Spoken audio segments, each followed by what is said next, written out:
Selle projekti esimene osa käsitles 2 rootoriga lennuki ehitamist ja testimist, kus juhtimiseks kasutati 3-mõõtmelised prinditud helikopteri rootoripeasid. Need rootoripead olid disainis lihtsad. Iga laba oli ruumu külge vabalt hingedega kinnitatud ning tänu täpsetele mootori liigutustele need suutsid pakkuda piisavat juhtimist, et hoida lennukit õhus, kuid see ei lennanud esimesel korral, kuna raamis esines vibratsioone. Kuid see lahendati tugevama tiivapalgiga ja ümberkujundatud mootori kinnitustega. Seejärel ostsin need veidi suuremad labad, mis on natuke pikemad ja täiesti ilma kaubamärgita, lootuses, et need annavad rohkem tõukejõudu. Sest kui me sellele asjale kere lisame, hakkab see päris palju rohkem kaaluma. Aga see tõi vibratsioonid tagasi ja ma arvan, et nende vibratsioonide põhjus oli tõsisem, kui ma alguses arvasin. Sellest aegluubis videost paistab, et labade liigendliikumisest tingitud väikesed vibratsioonid panevad raami veidi painduma, mis kandub omakorda rootori peasse tagasi ja põhjustab pööraseid, soovimatuid laba kaldenurga muutusi. Need äärbustikud labade nurgad põhjustavad siis soovimatut koormust mootorile, mis omakorda võimendab vibratsiooni nii palju, et kogu rootori pea kaotab kiiresti tõstejõu. Pea meeles, et need vibratsioonid painutavad seda 20 mm süsinikkiust toru nagu toores paketit, kuigi need torud on väga tugevad. Ma võiksin tagasi panna vanad labad, aga kui nii väike muudatus labades põhjustab nii drastilise muutuse jõuduses, siis ma ei taha mõeldagi, mis juhtub, kui ma sellele kere peale panen. Sel põhjusel hakkasin ma kavandama päris helikopteri rootori pead koos kallutusplaadi ja ühendusvardadega. Aga selle arendamise ajal sain ma e-kirja selle vabalt liigendatud rootoripea süsteemi algselt disainerilt. Kui sa pole näinud minu varasemat videot kallutusplaadita helikopterist, algse idee leiutas mees nimega Jimmy ühe uurimisprojekti raames Pennsylvania ülikoolis ja tema mootori kontrolleri arendas tema sõber Matt. Matt on sellest ajast alates arendanud seda mootori kontrollerit edasi oma ettevõtte Vertic raames.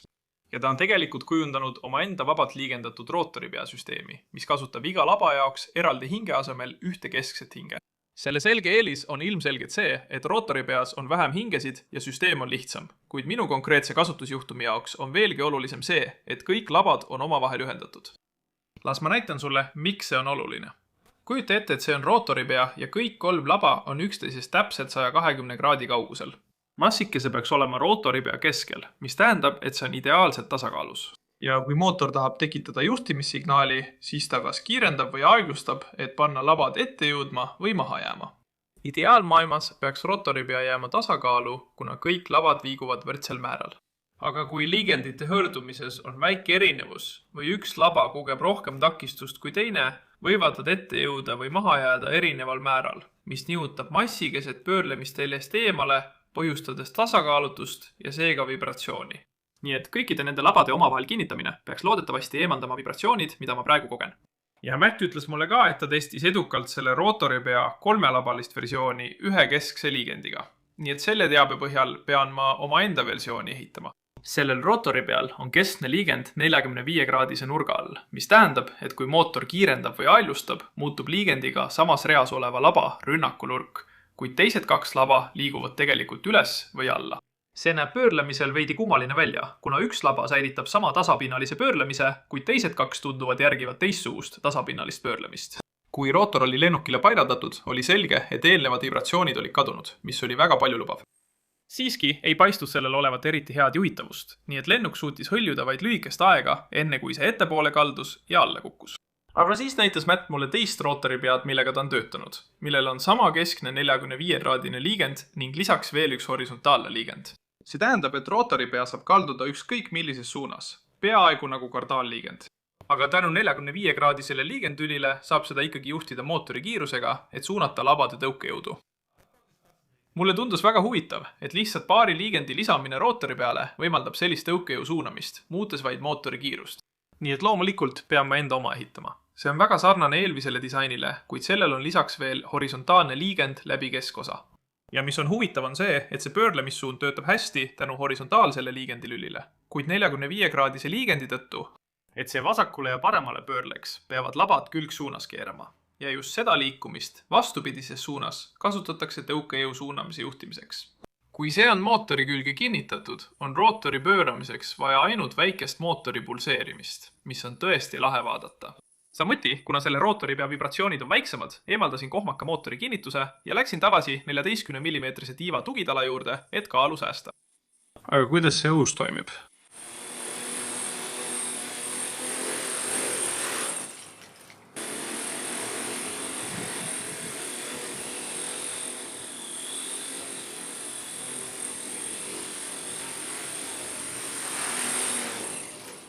Mitte eriti hästi. Pärast palju häälestamist ja gürostabilisaatori seadistamist ei läinud asi eriti paremaks. Aga siis tuli mul mõte. Mis oleks, kui ma keeraksin gürostabilisaatori hoopis välja? Minu teooria oli, et rootori gyroskoopiline stabiilsus kipub jääma paigale, kui lennuk pöörleb. Kas see siis võitleb elektroonilise gürostabilisaatoriga?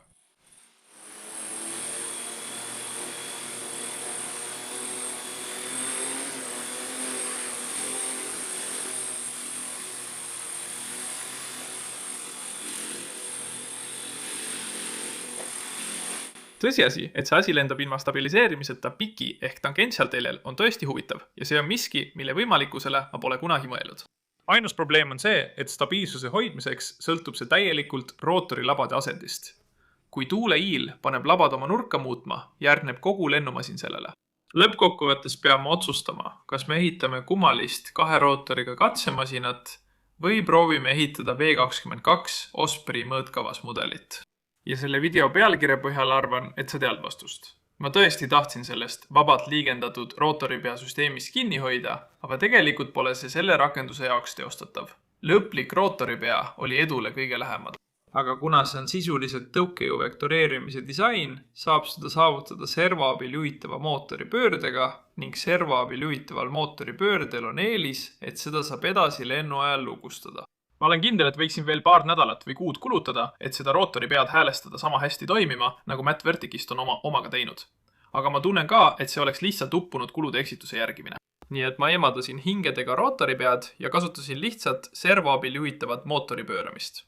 Kuna need pöörduvad ainult umbes 20 kraadi kummaski suunas, ma saan kasutada väikest servot 3-kordse ülekandega. Siis tuleb lõpuks raami keskele suur servo, mis pöörab kogu tiivatalast. Nii et see pole mitte ainult elektrooniliselt palju lihtsam, vaid ka kergem, kuna see vajab ainult neid väikseid servosid kogu hõljumise juhtimiseks, eemaldades nii paksema tiivatalast kui ka ühe suure kallutusservo. Ja kui lennuk läheb üle edasi lennule, hoiavad need väikesed servod mootoreid fikseeritud asendis, toimides sisuliselt nagu tavalised lennuki propellerid. Ma arvan, et on aeg liikuda selle projekti kere osa juurde, mille kohta ma eelmises videos väikese eelvaate andsin. Plaanis on kere 3-mõõtmeliselt printida, kasutades materjali nimega Lightweight PLA ja mõningaid ainulaadseid disainimeetodeid, et kaalu kokku hoida. See kerge materjal vahutab 3-mõõtmelisel printimisel ja kaalub 40% tavalisest 3-mõõtmelisest prindist.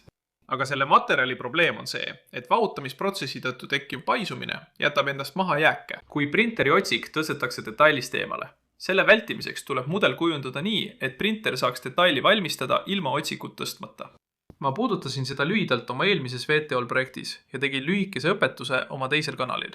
Aga see oli ainult lihtsa tiivakuju jaoks, nii et kuidas see töötab millegi keerulisema, näiteks selle kere puhul. Alustasin esmalt mitmete visandite loomisega kädis, et järgida päris Osprey profiili, mis võttis päris palju aega, et õigesti saada. Kui need kokku panna, näeb see välja üsna sarnane päris asjaga. Seejärel lõin veel ühe kere, mis on veidi väiksem, mis saab kohe tähtsaks. Sellest alates saan hakata lõikama tugevdusribisid, mis aitavad kerel oma kuju säilitada. Praegu simuleeriks see tavalist 3-mõõtmelise printimise sisetäidet, mis täidab kogu detaili, kuid selle rakenduse puhul on seda vaja ainult välimise kesta ümber. Nii saan kasutada väiksemat kere, et kõik sisemised ribid eemaldada, jättes alles ainult karkassi. Viimane samm on need ribid tahkest kere mudelist eemaldada, sest see petab printerit nii, et ta prindib detaili ilma tüüsi tõstmata. Kui modelleeriksime kere kestana ja lisapsime sisse tahked ribid, peaks printer iga uue ribi loomisel tüüsi tõstma. Aga kui kere on tahke mudel ja me lõikame ribid sellest välja, joonistab printer iga kihi ilma tüüsi tõstmata, luues puhta ja kerge detaili. See on ka uus versioon ColorFabi kergest PLA-st, mis suudab taluda kõrgemaid temperatuure. Kuna mul on varem päikese käes 3-mõõtmelised prinditud tiivad üles sulanud, siis õnneks on see Osprey jaoks ideaalne värv. Võite märgata, et lennuki kere sees on nii suuri kui ka väikseid tugevdusribisid. Ja see on sellepärast, et ma tegin palju testprinte, et välja selgitada, kuidas hoida need osad võimalikult kerged, säilitades samal ajal tugeva väliskesta. Siin on vaid mõned prototüübid, mille ma selle asja kujundamise ajal välja printisin. Näiteks see siin, millel on väga tihedalt väikseid tugevdusribisid, mis hoiavad kestad päris hästi, kuid on samas üsna painduv ja elastne. Siis on siin see, millel on väiksema tihedusega, aga suuremad ribid, mis teeb selle palju tugevamaks. kuid ribid ei toeta kestat eriti hästi, nii et see paindub ribide vahel. Nii et see on lõplik disain, kus on kahe eelneva kombinatsioon. Nii et siin on suur tihedus õhukesi ribisid, et säilitada kestatugevus ja väiksem tihedus suuremaid ribisid, et anda kerele üldine tugevus. Umbes 4 päeva printimise järel on mul nüüd kõik osad valmis kokku liimimiseks, milleks kasutasin tavalist CA liimi, mida nimetatakse ka superliiviks. Mis oli veidi tüütu, kuna see kuivab üsna kiiresti. Kere on disainitud nii, et see liimitakse kokku 3 tükist, ninaosa, keskosa ja sabaosa, mis lõpuks hoitakse koos magnetitega. Seejärel pean eemaldama tiivatala ja mootorid raamilt, et need kere sisse paigaldada, mis tehakse nii, et süsinikkiust jalased libistatakse nendesse siinidesse, mis on disaini sisse trükitud. Kui need on paigaldatud, pean lõikama avause trükki sinna, kuhu tiib kinnitatakse. Kuna seda auku ei saanud mudelisse sisse disainida, kuna selle osa printimiseks on vaja kasutada vaasi režiimi. Nüüd saab juhtmed tagasi ühendada ning tiivatala ja mootorid raamile tagasi kinnitada. Eest ja tagant on ligipääs, et vajalikud pollid kinni keerata. Seejärel sain sabaosa liuuritele peale lükata, et kontrollida, kuidas see sobib ning kinnitada ka ninaosa. Ja see hakkab tõesti järjest rohkem täismõõdus mudeli moodi välja nägema. Vaja on vaid mõnda magnetit, et osad paigal hoida. Seejärel printisin horisontaalse stabilisaatori ja kõrgrooli, kasutades samu kergeid materjale ja disainimeetodeid. Kõrgrooli hingede loomiseks valisin väikeste kummiribade lõikamise, mida saab liimida sellesse eelnevat prinditud pilusse. Mind ahvatas mõte printida juhtpinna jaoks päris 3-mõõtmeline hing, kuid see kummist hing on palju lihtsam valmistada ning on siiski tugev ja paindlik. Seejärel saab kõrgrooli servo liimida alla külge, mis jääb kere sisse peitu, kui see on paigaldatud. Kuid kõigepealt tuleb roolid liimida horisontaalse stabilisaatori otstesse. Ja nagu sa ilmselt juba arvasid, olid ka need 3-mõõtmeliselt prinditud ning kogu sabaosa saab nüüd kere külge liimida. Nüüd on aeg mootorikinnitused katta skaalamootorite kondritega. Ja need asjad on tohutult suured. Täpselt nagu päris lennukil, mis on suurepärane kõigi segaste juhtmete peitmiseks. Ja need kinnitatakse paika nende liimitud kronsteinidega, samuti mõne magnetiga, et 2 poolt omavahel ühendada. Jättes välja ainult mootori ülaosa ja propelleri. Samuti, kuna mootor pöördub hõljumise ajal iseseisvat mootorikondlist, siis tõukejõu suunamine ei kalluta kondleid edasi-tagasi, mis loodetavasti aitab lennukil skaalale vastav välja näha. Enne kui ma tiiva ehitan, on ilmselt hea aeg testida, kas see asi hõljub ka koos lisatud keretükiga. Propellerid vibreerisid alguses veidi, kuna labad olid transpordiks veidi kokku volditud, kuid need sirgusid kiiresti ja lennuk tõusis kergesti maast lahti. Ausalt öeldes olen üllatunud, kui hästi see asi lendab. Tegelikult on see kerega stabiilsem, ilmselt sellepärast, et lisaraskus ja inerts summutavad liikumisi. Ma pole pärast kere lisamist veel häälestust teinud, nii et see võiks olla natuke parem, aga see on kindlasti hea algus. Ja mul on hea meel, et ma loobusin vanematest rootoripeadest, sest see süsteem on palju lihtsam ja hõljumisel on peaaegu võimatu aru saada, et rootorid kallutuvad. Tänu statsionaarsetele mootorikondritele.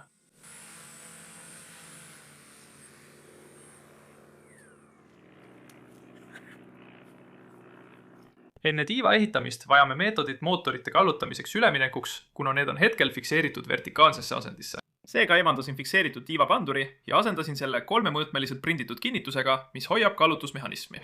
Valisin selle kallutuse jaoks servojuhitava hammasrataste süsteemi, kuna mõlema mootori samaaegseks kallutamiseks on vaja palju pöördemomenti. Need koolusülekanded annavad servole 3 ülekandearvu, kus servo pöörleb 270 kraadi, et kallutada tiivakandurit horisontaalsest asendist vertikaalsesse. Servo, mida kasutasin, on odav mudel, mille leidsin Amazonist ja mis on mõeldud raadioteel juhitavatele autodele ning suudab väidetavalt tõsta 20 kilogrammi 1 sentimeetri raadiusel.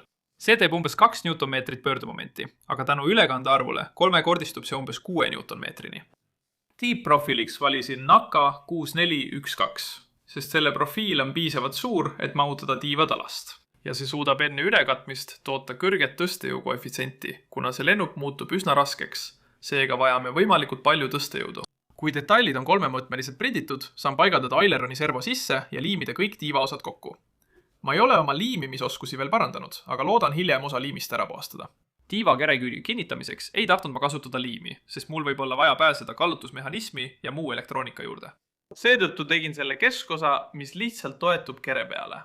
Seejärel, kui ma libistan tiivaosad tiivatalale, hoiab see keskosa paigal ja tiiva nurka toetab kere ülaosa, mis surub selle vastu. Seejärel paigaldasin mootorikondid uuesti ja kontrollisin, kas kallutusmehhanism töötab endiselt.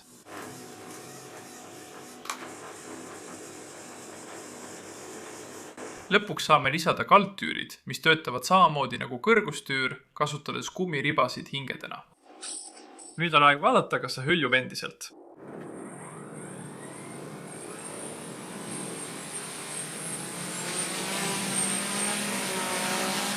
Tiiva külge kinnitatuna nõuab see kindlasti palju rohkem gaasi, kuna suur osa propellerite õhuvoolust blokeeritakse tiiva poolt.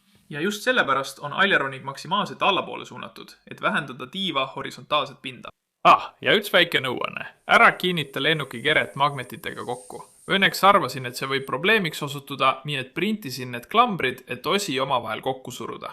Nii et kaaludes veidi üle 2,2 kilogrammi, 1-meetrise tiivaalatusega ja rohkemate paneelivahedega kui Teslal, on see asi valmis proovilennuks. Nii, täna ongi see päev, min selgub, kas see asi lendab või kukub alla. Polegi muud teha, kui see asi lendu lasta. Ma tõusen väga kiiresti õhku ja lähen edasi. Pooleldi edasi. Lendan kiiresti. Lihtsalt selleks, et tiibade alla õhku saada.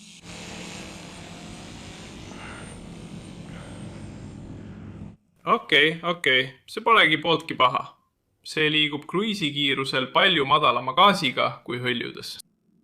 Ma ei tahtnud liiga kaua hõljuda, sest aku ei kesta eriti kaua. Okei, see on tegelikult... See lendab palju madalama gaasiga kui hõljumine, mis on tore. Tulen veerujaks ülelennuks. See näeb hämmastab välja.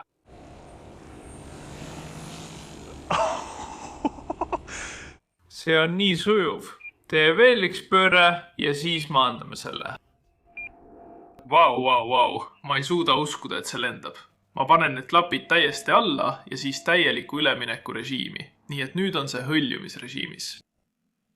Ei, see pole hea. Eks? Põhimõtteliselt juhtus see, et kui ma lülitan tagasi hõljumisrežiimi, siis kuna mootorid liiguvad palju tahapoole, muutub see äkitselt väga sabaraskeks. Kui see on niimoodi, vaata kui kaugel mootorid eespool on. Pool ülemineku režiim, siis on mootorid seal.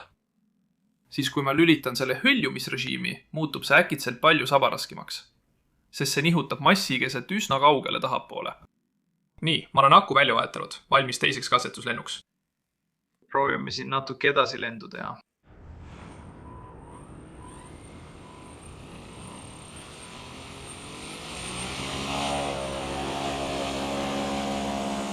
Üleminek poolele edasilennule. Klapid puule peale. Tõuse palju kõrgemale. Ma hakkan nüüd üle minema.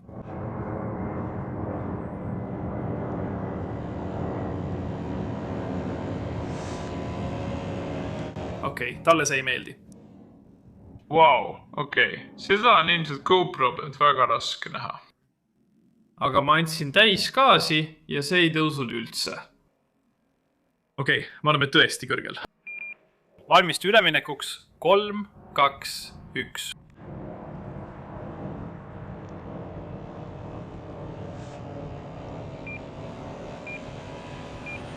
Sillendab. Ei, talle see ei meeldi.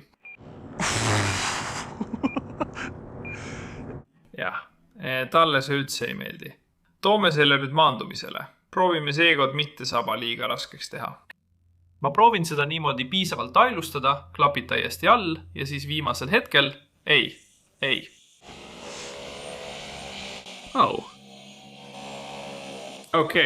See on...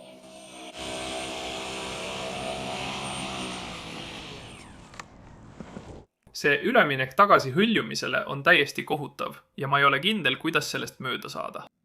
See lihtsalt tõstab mina koheselt üles, kui massikeskus liigub tagasi.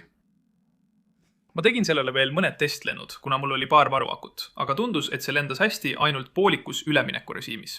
Ma arvan, et see on sellepärast, et tiiva all on piisavalt õhukiirust, et vähendada mootorite koormust. Kuid siiski, mootorite kasutamine tõstejõu tekitamiseks võimaldab sel lennata juhitaval kiirusel. Massi keskme nihkumine mootorite kallutamisel on endiselt suur probleem nii hõljumisse tagasi üleminekul kui ka edasi lendamisel. Kui mootorid on horisontaalses asendis, on lennuk väga nina raske.